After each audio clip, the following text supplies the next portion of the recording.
The massive growth of central government that started after the Depression has continued ever since. If anything, it has even speeded up in recent years. Each year, there are more buildings in Washington, occupied by more bureaucrats, administering more laws.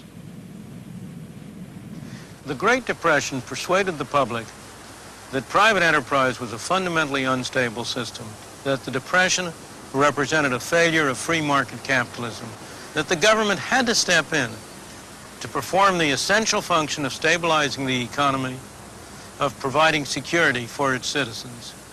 The widespread acceptance of these views sparked the enormous growth in the power of government that has occurred in the decades since, and that is still going on. We now know, as many economists knew then, that the truth about the Depression was very different. The Depression was produced, or at the very least, made far worse by perverse monetary policies followed by the U.S. authorities. Far from being a failure of free market capitalism, the Depression was a failure of government. Unfortunately, that failure did not end with the Great Depression. Ever since, government has been attempting to fine-tune the economy.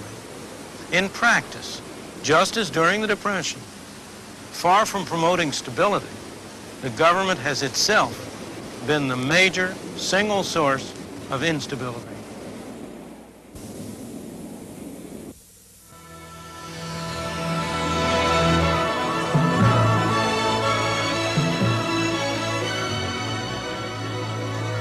And now we join the invited guests here at the University of Chicago as they discuss Friedman's interpretation of those events and their implications for today. The 1929 crash, the succeeding calamities, were not the first of their kind. Capitalism has been subject to severe depressions since the beginning of the Industrial Revolution.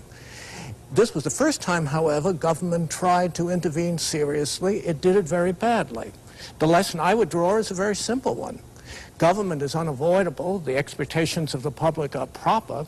Government ought to do better. Oddly enough, government did do better until very, very recently, until I would say October 1973 even. Government did reasonably well in fulfilling the expectations of the public. I'm an unrepentant proponent of government intervention, intelligent government intervention, but I would describe much of the intervention which has followed the great 1929 crash as quite intelligent. Let's take a further look, though, at this argument that just as during the Depression, far from promoting stability, the government has itself been the major single source of instability. I don't think there is any stability this side of the graveyard. I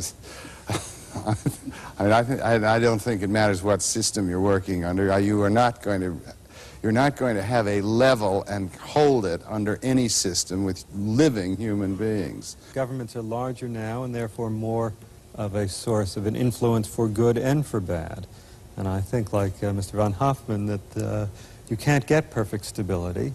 Given that you're going to have governments, given that they're legitimate functions of governments, there are also risks in having the government be as active as it is. Peter J. I think that government is a god that has failed. I think that we have too much of it and need less of it. I think it has failed to prevent both the modern forms of economic instability and the pre-war ones. I do not, however, think that government is the original or primary source of that instability, and I do not think that simply getting rid of the government, or greatly reducing it, which I'm in favor of, will by itself remove the instability. I would put it this way. There was a great economist with a suitably esoteric doctrine, which could nevertheless be translated, as Dr. Friedman did in the film, into simple English, at the same time as there was the widespread hardship of the Great Depression and the natural yearning of human beings not to repeat anything like it.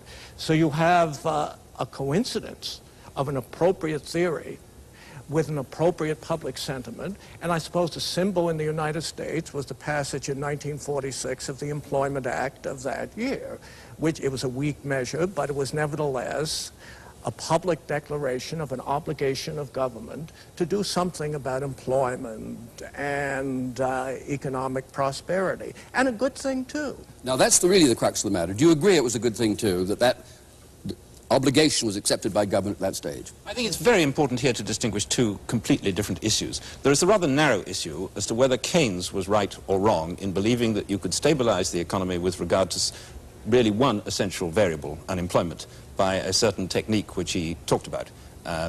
We may now think that he was wrong, but that's a quite separate issue from the broad political philosophical issue associated with socialism, associated with social democrats and many other so-called left-wing political thinkers, that the duty of government, so far as it can, is to concern itself not only with defense and law and order and the traditional things, but also with the social welfare and the economic welfare of a society. Now, that's a broad philosophical... Was that a disaster, as Milton seemed to be implying, or was it a good and helpful and useful thing to happen? Well, that is one of the great, perhaps the greatest of all debates in political philosophy, as to whether or not it is right or is not right to believe that a society collectively should concern itself with these things and has the right, having concerned itself through law and through government and in other ways, to move to try to correct these things.